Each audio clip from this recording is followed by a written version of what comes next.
तो दोस्तों नमस्कार। आज आपके सामने एक नई शुरुआत करने जा रहे हैं अभ्यास प्रश्न की, जिसमें आपसे कुछ प्रश्न पूछे जाएंगे जिसके आप उत्तर देंगे। अभ्यास प्रश्न 10 से 15 मिनट हम आपसे प्रश्न करेंगे और आप उत्तर देंगे। तो चलिए देर न करते हुए हम प्रश्नों की श्रृंखला में पहले प्रश्न का जवाब आप दीजिएगा। वॉइस रिकॉर्डिंग है, अच्छा लगेगा आपको। मनुष्य ही साहित्य का लक्ष्य है, किसका कथन है? पहला प्रश्न है मनुष्य ही, क्योंकि लिखावट आप जान ही रहे हैं, वॉइस रिकॉर्डिंग है, तो मनुष्य ही साहित्य का लक्ष्य है। 2 बार प्रश्न को पढ़ेंगे। जी बिल्कुल सही, हजारी प्रसाद द्विवेदी ने कहा है। किसने कहा है? हजारी प्रसाद द्विवेदी ने यह बोला है कि मनुष्य ही साहित्य का लक्ष्य है। दूसरा प्रश्न, हिंदी शब्द सागर नामक ग्रंथ किसने लिखा है? यह किससे द्वारा संपादित हुआ है? हिंदी शब्द सागर नाम का ग्रंथ किसके द्वारा संपादित हुआ है? जल्दी से उत्तर दीजिए, बस 3 सेकंड में। हिंदी शब्द सागर, बिल्कुल सही आप सोच रहे हैं, श्याम सुंदर दास द्वारा संपादित है। चलिए अगला प्रश्न है, इस्तवार द लाल लिटरेचर हिंदुस्तानी की रचना तासी ने की थी, जिसकी भाषा क्या थी? इस्तवार द लाल लिटरेचर हिंदुस्तानी की भाषा क्या थी? तासी रचनाकार थे, बिल्कुल फ्रेंच भाषा थी मेरे प्यारे बच्चों। कैसी भाषा थी? फ्रेंच भाषा थी। अगला प्रश्न है, प्राणभंग रेणुका हुंकार किसकी रचना है? प्राणभंग रेणुका और हुंकार किसकी रचना है? जल्दी से उत्तर दीजिए। बिल्कुल रामधारी सिंह दिनकर की रचना है। और रामधारी सिंह दिनकर को ओज का कवि कहा जाता है, अधैर्य का कवि कहा जाता है। चलिए अगला प्रश्न है भैरवी के रचनाकार कौन है? अगला प्रश्न आपके सामने है, भैरवी के रचनाकार कौन है? बिल्कुल भैरवी के रचनाकार सोहनलाल द्विवेदी हैं, जिनका जन्म कहाँ हुआ था? फतेहपुर में हुआ था। वासव दत्ता, कुणाल, पूजा गीत, नेहरू चाचा, दूध बतासा आदि इनकी प्रसिद्ध रचनाएं हैं। चलिए अगला प्रश्न आपके सामने उपस्थित है, युगधार। सही से सुनिएगा, युगधार और युगाधार में क्या अंतर है? मेरे प्यारे बच्चों आप जरूर बताइएगा कि आपको प्रश्नोत्तरी विधि कैसी लगी। युगधार और युगाधार, बहुत ही धैर्य के साथ। अगर युगाधार की बात करें तो इसके रचनाकार सोहनलाल द्विवेदी हैं, और युगधारा की बात करें तो इसके रचनाकार नागार्जुन हैं। युगधार की बात करें तो सोहनलाल, युगाधारा की बात करें तो नागार्जुन जी इसके रचनाकार हैं। चलिए अगला प्रश्न आपके समक्ष है, हम बिस पाई जन्म के किसकी कृति है? हम बिस पाई जन्म के किसकी कृति है? जन्म के किसकी कृति है? बिल्कुल सही आप जवाब दे रहे हैं। आपके मन मस्तिष्क में आ जाना चाहिए किसका नाम? बाल कृष्ण शर्मा नवीन का नाम आ जाना चाहिए। कुमकुम, रश्मिरेखा, अपलक, कौश, हम बिस्पाई जन्म के इनकी प्रसिद्ध रचना है। अगला प्रश्न आपके सामने, जय काल आदिकाल को किसने कहा? अगला प्रश्न है, जय काल आदिकाल का नाम किसने दिया? एक जय काल है, उसी का नाम देने वाले कवि का नाम बताना है। आदिकाल को किसने जय काल कहा? प्रश्न को अच्छे से सुनिएगा, कमेंट करके ज़रूर बताइएगा कि आपको ये प्रश्नोत्तरी विधि कैसे लगी। जो हमारे पास संसाधन है उसी के माध्यम से आपके सामने जाएगा। और 94 51 27 70 61 94 51 27 70 61 पर आप हेलो हाय करके साप्ताहिक टेस्ट से भी जुड़ सकते हैं। बिल्कुल रमा शंकर शुक्ल रसाल ने कहा है। देर न करते हुए इसका आंसर है रमा शंकर शुक्ल रमा शंकर शुक्ल रसाल ने जय काल कहा है। चलिए आगे बढ़ते हैं। इतिहास का इतिवृत्तात्मक लेखन सर्वप्रथम किसने प्रारंभ किया? इतिहास का ध्यान रखिएगा, इतिहास का इतिवृत्तात्मक लेखन सर्वप्रथम किसने शुरू किया? तो यह जो है लेखन शुरू किया किसने?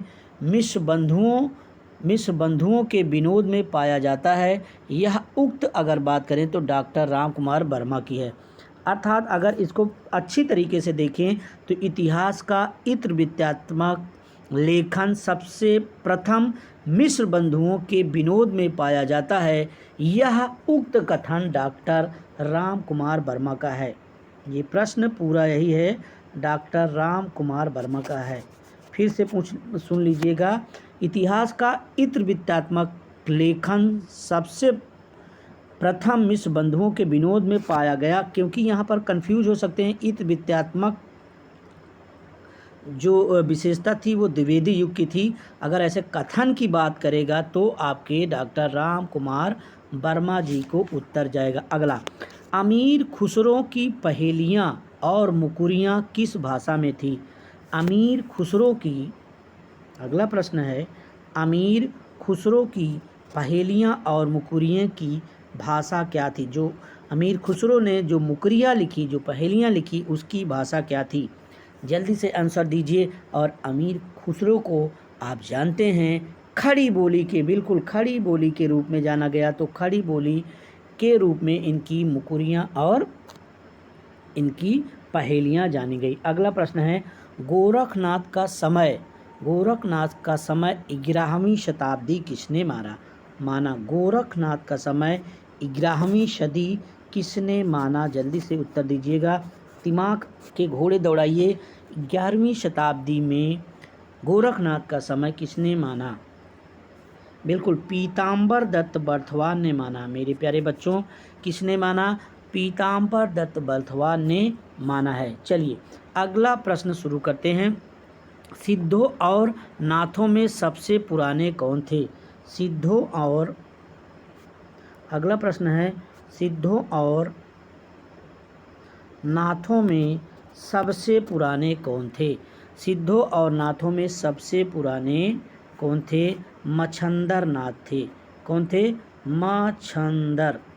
देखिए सिद्धों में सबसे पुराने अगर बात करेगी सरहपा, लेकिन सिद्धों और नाथों की बात कर रहा है तो मच्छंदर नाथ थे। अगला प्रश्न आपके समक्ष है, स्वप्न वासव दत्ता। अगला प्रश्न, स्वप्न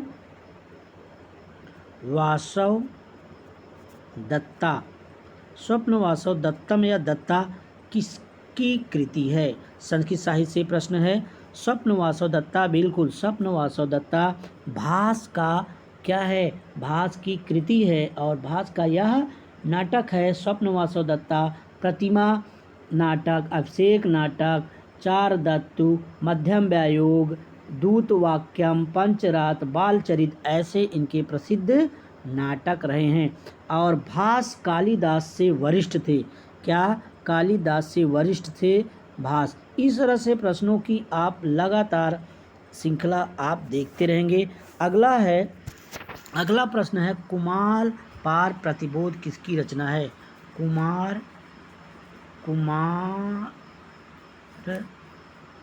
पाल प्रतिबोध। अगर कुमार पाल प्रतिबोध पूछेगा तो आप किसकी रचना मारेंगे? कुमार पाल प्रतिबोध सोमप्रभु सूरि की है। किसकी है मेरे प्यारे बच्चों? सोमप्रभु सूरि की रचना है। लेकिन अगर वहीं कुमार पाल चरित दे देता तो हेमचंद की हो जाती। किसकी हो जाती? अगर चरित की बात करता, ध्यान रखिएगा, चरित की, कुमार पाल चरित की बात करता तो हेमचंद्र हो जाता। बिल्कुल सही।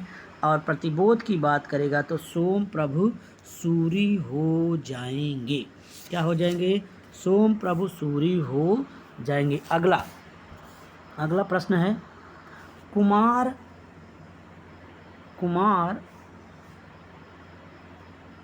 कुमार किसके प्रतीक माने गए हैं? जैसे इड़ा था, कुमार था, तो किसके प्रतीक माने गए हैं? जल्दी से बताइएगा। बिल्कुल, कुमार मानव के प्रतीक माने गए हैं, इड़ा बुद्ध की प्रतीक मानी गई है। देखिए, पहला प्रश्नोत्तरी विधि है, जो कमी होगी ज़रूर बताइएगा। कुमार मानव के प्रतीक हैं और इड़ा बुद्धि की प्रतीक है। अगला प्रश्न आपके समक्ष है, प्रसाद की प्रथम छायावादी कविता। फिर से प्रश्न, प्रसाद की प्रथम छायावादी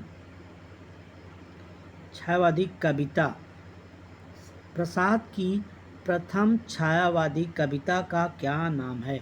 फिर से प्रश्न सुनिए, प्रसाद की प्रथम छायावादी कविता का क्या नाम है? अगर प्रसाद की प्रथम छायावादी कविता पूछे तो प्रथम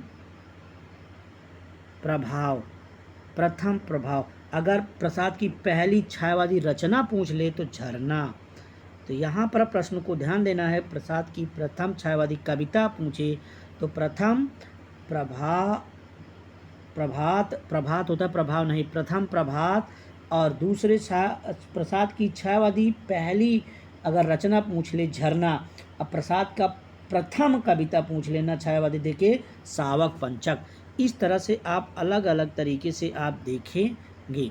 समझ में आया कि नहीं? देखिए, छायावाद की पहली छायावादी रचना अगर पूछ ले, प्रसाद की पहली छायावादी रचना झरना, प्रसाद की प्रथम छायावादी कविता प्रथम प्रभात, और प्रसाद की प्रथम कविता पूछ ले छायावादी न देके सावक पंचक हो जाएगा। ऐसे ऐसे प्रश्न आपके सामने आएंगे जिससे आपको लगेगा कि हमारी तैयारी कितनी हुई है। तो चलिए, कामायनी को मानवता का रसात्मक महाकाव्य किसने कहा? अंतिम प्रश्न है, कामायनी को मानवता का रसात्मक महाकाव्य किसने कहा? रसात्मक महाकाव्य किसने कहा?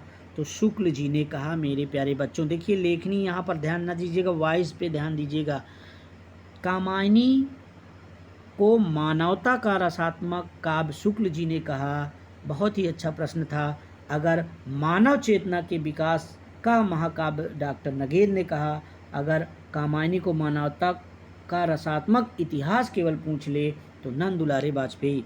इस तरह से स्पीड थोड़ा ज़्यादा थी, मैं चेक कर रहा हूँ और आप बताइएगा आपको कैसा लगा।